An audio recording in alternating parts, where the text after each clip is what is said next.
Hi guys, for today's video, so ayan ang homemade ko na guys, lumi. Wala siyang gulay. So, yung noodles kong gamit is yung pasta ng spaghetti. Then, nag-ano lang din ako ng 1/4 na chicken kasi ako lang din naman kakain.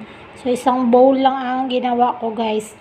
So, sa mga gustong mag-try dyan, pwede naman natin gamitin yung pasta noodles. Kasi, dito kasi sa ibang bansa is, kung ano lang meron, yun na. So, ayan, gawan na lang natin paraan para makakain tayo kung anong gusto nating kainin. So, ayan. Walang gulay, walang itlog.